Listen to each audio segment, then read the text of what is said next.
Hello, and welcome to another episode of Maths in an Empty Classroom with me, Mr. Sullivan. This is part one of the lesson on sketching quadratics, and in this video I'm just going to be explaining how to find the key points on a quadratic graph and how to sketch the graph of that function. The example that we're going to go with is y equals x squared plus 8x plus 12. And with all graphs, we're interested in a number of things. We are interested in the intercepts. That is where the graph crosses or touches the coordinate axes. We are interested in the shape of the graph. For some functions that have them, we're interested in asymptotes. I'm not going to talk about that so much with quadratics because they don't have them. But what we are interested in specifically with quadratics is we are interested in the turning point of the function, which you'll hear me refer to as the maximum minimum point, or the vertex. So let's look at how to find those things. Let's begin by thinking about the y-intercept. And the way to find a y-intercept for any graph, not just quadratics, is to make x equal 0. So for this specific example here, if x was equal to 0, substituting 0 into the equation would give us a y value of 12, which means that the intercept with the y-axis is going to be 0, 12. So that's the one y-axis intercept we have with this graph. Next we're going to look at x-intercepts. And the way to find x-intercepts is to make y equal 0. And again, that's true for any graph. If you to find the x-intercepts, make y equal 0. So if we do that for this function here, x squared plus 8x plus 12 equals 0. And we're going to solve that quadratic equation by factorising to find those x-intercepts. So two brackets are going to be x plus 2 and x plus 6. And that gives me two solutions for x.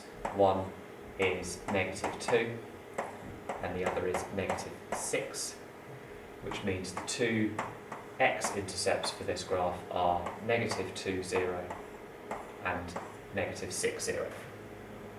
So I've got my two x-intercepts, I've got my y-intercept, so now I'm going to sketch the curve. So set of axes here.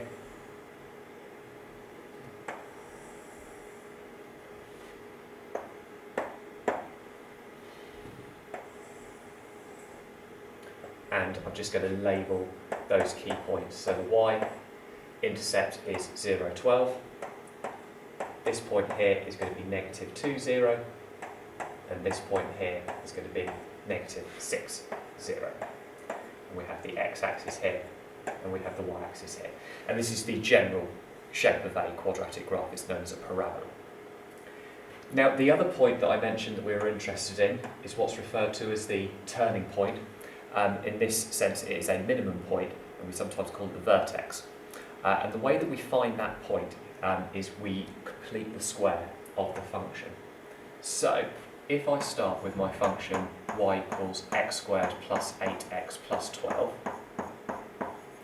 I'm going to write that in completed square form, which is x plus 4 all squared minus 4 squared plus 12, which is x plus 4 all squared minus 4. And I can use this form to tell me about the vertex of the graph. Now, the vertex is the minimum value here of this function. And if I look at this, I think, well, what is the minimum value of this function going to be? Well, this bit here in the bracket that I'm squaring can never be negative, because when you square, you always get a positive value. So the smallest that this can be is 0, which means that the minimum value of my function is negative 4. So that's the y-coordinate of this vertex. Now, what would x have to be to make this bracket 0? Well, it would have to be negative 4. So the coordinate of my vertex is -4, -4. And what people tend to remember is you solve the bracket equals 0, and then the bit on the outside stays the same for y. Now, this is linked very much to function notation, because if we were to start with the function f of x equals x squared, all parabolas, all quadratic graphs are transformations of this original function x squared.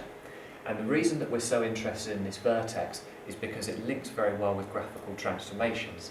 Because if my original function f of x was x squared, then this new function that I've just drawn here would be f of x plus 4 minus 4.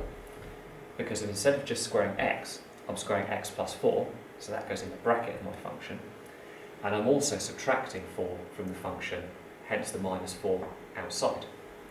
And if we think of graphical transformations, the plus 4 inside the bracket is going to move the graph 4 to the left, and the minus 4 outside the bracket is going to move the graph 4 down. So the vertex of x squared, which would be 0, 0, has been moved 4 units left and 4 units down to arrive at negative 4, negative 4. One other thing you're sometimes asked to consider with a quadratic graph, a parabola, is the equation of the line of symmetry. And the equation of the line of symmetry for this graph here would be there.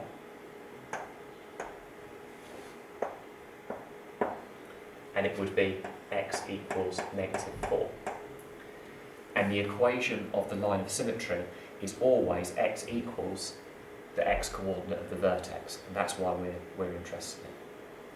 One final point, the relationship, the reason we're interested in the line of symmetry is you'll notice that the distance from the line of symmetry to this root, this x-intercept, is the same as the distance from the line of symmetry to this root here, and that is true for all quadratic graphs, all parabolas. The distance from the line of symmetry to each root is the same because the graph is symmetrical about that line.